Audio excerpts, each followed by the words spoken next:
Ukraine યુદ્ધ અંગે શાંતિ દરખાસ્ત સાથે દોવલ મોસ્કોમાં અમારી મદદની જરૂર હોય તો અમે તૈયાર છીએ જયશંકર.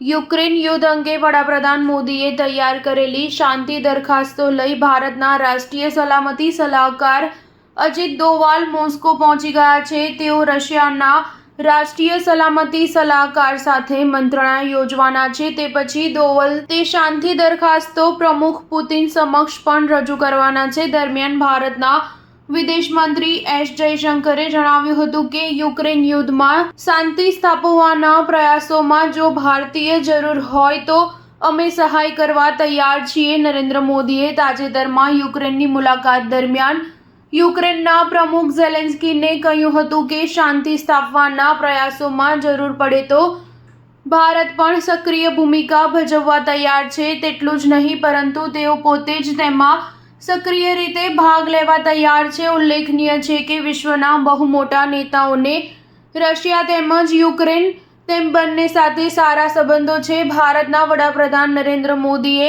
શાંઘાઈ કોઓપરેશન ઓર્ગેનાઇઝેશનની મીટ સમયે પ્રમુખ પુતિનને કહ્યું હતું કે આ યુગ યુદ્ધનો નથી. આ જ વાત મોદીએ તેઓની મોસ્કો મુલાકાત સમયે પણ કહી હતી. બીજી તરફ યુક્રેનની મુલાકાત સમયે પણ પ્રમુખ ઝેલેન્સ્કીને આ વિવાદનો ઉકેલ મંત્રણા અંતે રાજદ્વારી ગતિવિધિ દ્વારા લાવવા અનુરોધ કર્યો હતો. આમ મોદીએ પુતિન તેમજ ઝેલેન્સ્કી તેમ બંને સાથે સારા સંબંધો હોવાથી તેઓ આ વિવાદમાંથી માર્ગ શોધી શકશે તેમ નિરીક્ષકોનું કહેવું છે.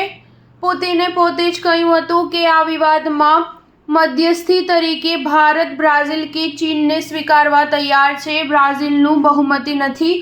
ચીનમાં યુક્રેનને વિશ્વાસ નથી. વિશ્વની નજર હવે ભારત ઉપર છે. સ્ટાર ન્યૂઝ 7 હંમેશા સચ્ચાઈની સાથે.